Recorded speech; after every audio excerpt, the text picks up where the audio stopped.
Primary ৩২,০০০ চাকরি বাতিল মামলা।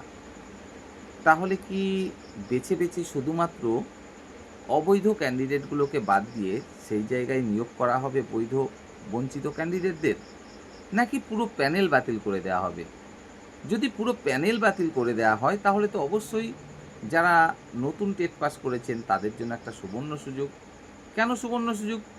কারণ সিলেবাস, যারা কিনা ৩২,০০০-এ চাকরিটা করছেন ম্যাক্সিমামই রয়েছেন ওল্ড সিলেবাসে, মাধ্যমিক, উচ্চ মাধ্যমিক এবং ডিএলএড করা ক্যান্ডিডেট।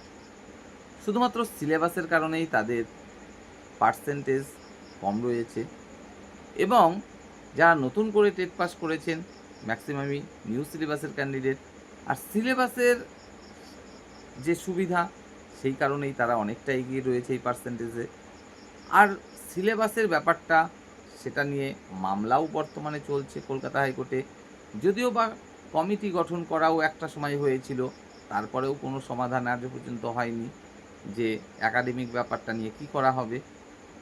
তো নতুনভাবে নিয়োগ হলে স্বাভাবিকভাবে এটা আমরা একদম নিশ্চিতভাবে বলতে পারি ম্যাক্সিমামই সেক্ষেত্রে চাকরি পাবে কিন্তু নতুন ক্যান্ডিডেটরা। সেক্ষেত্রে যারা চাকরি করছে তারা তো বাতিল হবেই, আর যারা বঞ্চিত বলে নিজেদেরকে মনে করছে তারাও কিন্তু খুব একটা বেশি সেখান থেকে চাকরিটা পাবে না, যদি নতুন করে নিয়োগটা হয় ঠিক ২৬,০০০-এর মতোই। এবার বিষয় হলো কোন সম্ভাবনাটা বেশি, কিছু ক্যান্ডিডেট বাতিল, নাকি কাউকেই বাতিল দেওয়া হবে না, নাকি পুরো প্যানেলটাই বাতিল? দেখুন, ২৬,০০০ চাকরি বাতিল মামলার ক্ষেত্রে আপনারা প্রত্যেকেই কিন্তু দেখেছেন গ্রুপ সি গ্রুপ ডি পদে যারা চাকরি করছিলেন তাদের চাকরি কিন্তু আজ প্রায় ১.৫-২ বছর আগে কেড়ে নেওয়া হয়েছে। না তারা স্কুল যেতে পারছেন, না তারা মাইনে পাচ্ছেন, পুরো বেকার হয়ে গেছেন। শুধুমাত্র শিক্ষক শিক্ষিকা যারা, তারা আজও পর্যন্ত স্কুল যাচ্ছেন এবং মাইনেটাও পাচ্ছেন, তবে এটাই তাদের শেষ মাস।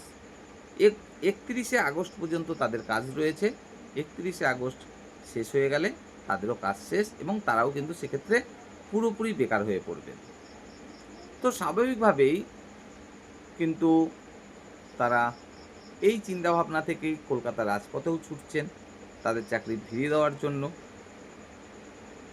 তো যাই হোক, যদি আমরা অন্যান্য অভিযোগের কথা ভুলেও যাই, যেমন একজন এসসি ক্যান্ডিডেট বেশি নম্বর পেয়েও চাকরি পায়নি, অথচ একজন জেনারেল ক্যান্ডিডেট কম নম্বর পেয়েও চাকরি পেয়েছে, বা সাদা খাতা ইত্যাদি ইত্যাদি সমস্ত অভিযোগ যদি ভুলেও যাই, তারপরেও আমাদেরকে একটা কথা কিন্তু অবশ্যই মাথায় রাখা উচিত, সেটা হলো বৈধ অবৈধ আলাদা করতে না পারা। ২৬,০০০-এ পুরো প্যানেলটা ধরে কেন বাতিল করে দেওয়া হলো, সেখানেও তো আমরা মন থেকে অন্তত মানতে বাধ্য, সে মুখে যাই বলি না কেন, যে ২৬,০০০-এর মধ্যে অন্ততপক্ষে ১,০০০, ২,০০০, ৫,০০০, ৬,০০০, ১০,০০০ বিভিন্নজন বিভিন্ন সংখ্যাটা মনে করতে পারি যে কিছু হলেও সেখানে যোগ্য ক্যান্ডিডেট ছিল। ঠিক তেমনি এই ৩২,০০০ যে চাকরি বাতিল মামলা প্রাইমারির, এখানেও তো কিছু হলেও যোগ্য ক্যান্ডিডেট রয়েছে। সে আমরা মুখে অনেকে অনেক কথা বলতে পারি, বিভিন্ন ভিডিওতে গিয়ে কমেন্টে বলতে পারি যে ১১র পরে যা নিয়োগ হয়েছে 100%ই দুর্নীতিযুক্ত, সবাই টাকার বিনিময়ে চাকরি পেয়েছে। যদিও বা কারো কারো এমনও দেখা যাবে ঘরে ভাতটা পর্যন্ত ছিল না যখন চাকরিটা পেয়েছে। তাদের পক্ষে ১০ লাখ ১৫ লাখ টাকা তো মানে দূরের কথা, মানে ১০,০০০ টাকা জোগাড় করার ক্ষমতা ছিল না, এরকম প্রচুর ব্যক্তি পাওয়া যাবে। তো যাই হোক, আমরা মন থেকে অবশ্যই কিন্তু সবসময় এটা মানতে বাধ্য, ২৬,০০০ বলি বা প্রাইমারির ৩২,০০০ বলি বা অন্য যে কোনো নিয়োগের কথা বলি, কিছু অন্তত যোগ্য ক্যান্ডিডেট প্রত্যেকটা নিয়োগেই আছে। তো যদি পুরো প্যানেলটা ধরে বাতিল করে দেওয়া হয়, স্বাভাবিকভাবেই সেই যোগ্য ক্যান্ডিডেট যারা ছিল তাদেরকে কিন্তু বিনা অপরাধেই শাস্তি পেতে হবে, ঠিক ২৬,০০০-এ যেমনটা পেতে হচ্ছে। তো যদি এটা হয় তাহলে সুপ্রিম কোর্টের রায় আমরা মেনে তো নিতে বাধ্য, হয়তো মন থেকে সেটা পারবো না, এটাই স্বাভাবিক। আবার সুপ্রিম কোর্টই বা কী করবে, কিছু করার নেই। প্যানেলই যখন আলাদা করা যাচ্ছে না যে কে বৈধ কে অবৈধ, স্বাভাবিকভাবেই সেই কারণে পুরো প্যানেলটাই মানে বাতিল করতে বাধ্য। এবার পুরো প্যানেল বাতিল করলে সেক্ষেত্রে যারা নিজেদেরকে বঞ্চিত বলে মনে করছে, বেশি নম্বর পেয়েও চাকরি পায়নি বা কম নম্বর পেয়ে অন্যজন চাকরি পেয়েছে, তারাও তো সেক্ষেত্রে চাকরিটা পাবে না। বঞ্চিতদের চাকরি দেওয়া যেতে পারে শুধুমাত্র দুটো পদ্ধতিতে। নাম্বার 1, অবৈধদেরকে চাকরি থেকে বহিষ্কার করে সেই জায়গায় বঞ্চিতদেরকে, যারা যোগ্য, তাদেরকে চাকরিতে ঢুকানো। নাম্বার 2,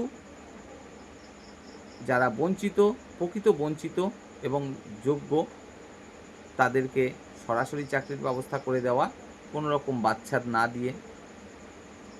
আর নাম্বার 3, যেটা শর্টকাট পদ্ধতি 26,000-এর ক্ষেত্রে অবলম্বন করা হয়েছে, সেটা হলো পুরো প্যানেল ধরে বাতিল করে দেওয়া এবং নতুন নিয়োগের ব্যবস্থা করা। আর এটা যদি হয়, প্রথমেই আমি আলোচনা করেছি, সেক্ষেত্রে কিন্তু যারা চাকরিরত অবস্থায় রয়েছেন তাদের তো চাকরি হারাতেই হবে। যারা বঞ্চিত রয়েছেন তারাও খুব একটা বেশি চাকরি পাবে না। হয়তোবা দেখা যাবে যারা চাকরি করছে বা যারা বঞ্চিত রয়েছে তাদের মধ্য থেকে খুব বেশি হলেও 20% থেকে 30% চাকরি পাবে আবার নতুন করে পরীক্ষা হলে। আর 70 থেকে 80% চাকরি কিন্তু পেয়ে যাবে নতুন ক্যান্ডিডেটরা। কারণ একটাই, সিলেবাস। একাডেমিক যে ব্যাপারটা নিয়ে মামলা হলো 2-3 বছর আগে, সেই মামলার শুনানি হলো, কমিটি গঠনের নির্দেশ দেওয়া হলো, কাজের কাজ কিন্তু কিছুই হয়নি।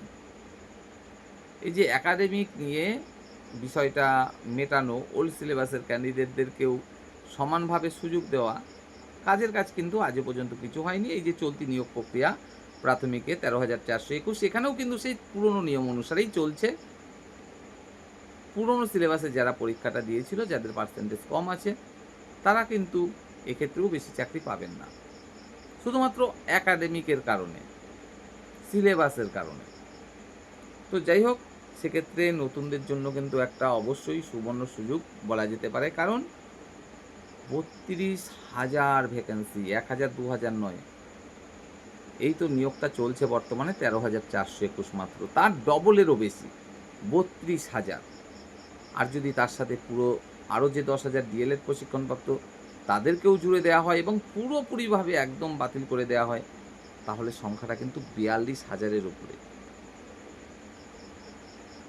আর সেটা যদি হয়ে যায় একবার, তাহলে কিন্তু তার পরবর্তী যে 16,000, 16,500, সেটা নিয়েও কিন্তু টানা হ্যাচড়া শুরু হতে পারে।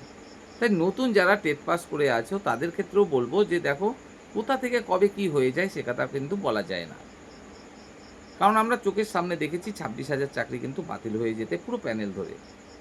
অর্থাৎ সেক্ষেত্রে 32,000 যে বাতিল হবে না, কারণ এক্ষেত্রেও তো একই রকম ঘটনা ঘটে আছে, ওএমআর নেই, আলাদা করা যাচ্ছে না কে বৈধ কে অবৈধ। তাই তোমাদের জন্য একটা অতিরিক্ত সুবিধা কিন্তু তৈরি হলেও হতে পারে। তাই তোমরা সেভাবেই কিন্তু ইন্টারভিউর জন্য লাগাতার প্রস্তুতি চালিয়ে যাও।